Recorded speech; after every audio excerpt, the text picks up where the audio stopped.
Transgender activist Dylan Mulvaney posted on Instagram for the first time in response to the Bud Light partnership controversy. Mulvaney's post opened with a count of days being a human, perhaps a better designation than being a girl, considering Mulvaney appeared to sport some 5 o'clock shadow during the video. The video tacitly addresses the Bud Light incident, mostly by playing the victim. Criticisms are described as cruel and that efforts to accept biological reality serve instead to dehumanize. As always with transgender activists, their demands are supposed to take precedence over any other considerations. Hi, long time no talk. How are you? I've been having crazy deja vu because I'm an adult, I'm 26, and throughout childhood, I was called too feminine and over the top.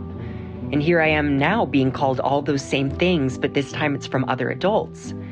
And if they're gonna accuse me of anything, it should be that I'm a theater person and that I'm camp, but this is just my personality, and it always has been. I've always tried to love everyone, even the people that make it really, really hard.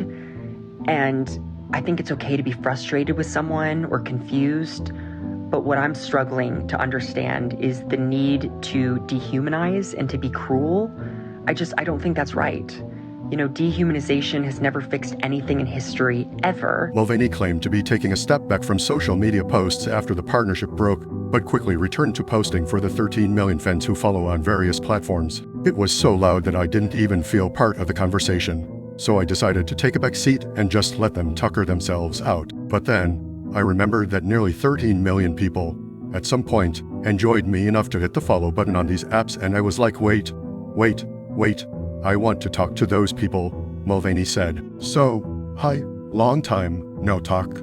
How are you? You might want to grab a beverage. This is gonna be a longer one, but I'm doing okay, and I'm trying this new thing where I don't pressure myself to share anything before I'm ready. Of course, the Bud Light controversy is far from the only questionable partnership decision-making from major brands. Nike, for example, used Mulvaney to promote women's leggings and sports bras. Mulvaney's power is the ability to play the victim while being accepted and promoted by major corporations. Throughout childhood, I was called too feminine and over the top.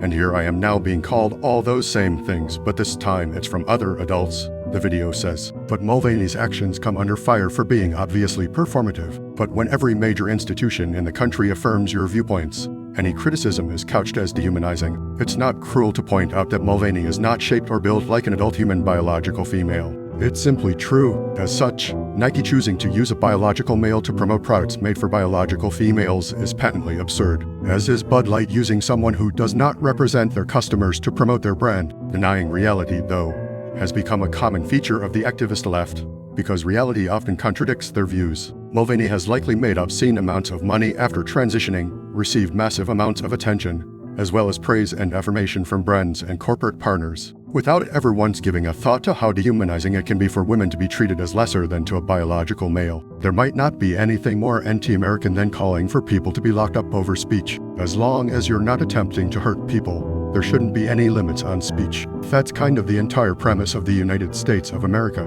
There's a reason freedom of speech is covered under the First Amendment of the Bill of Rights. It takes a truly unhinged person to call for people to be arrested over the words they use. It's an incredibly scary mindset. Being arrested over speech is something that would make Stalin and Mao very proud. Do people really think allowing the government to slap on the handcuffs over speech is a good idea? Nobody who reads history does. That's a fact. Furthermore, Mulvaney has no right to tell anyone how to address him. This is a man who released a video about shaving combined with a bikini reveal. You're welcome to live your life how you want, but you're not welcome to call for people to be arrested who don't play along. This is the United States of America. It's not North Korea, Communist China, or the USSR in the 1930s. Of course, who knows if Mulvaney even believes his comments, has constantly just hunting for attention, and it's hard to know what's real and what's a troll.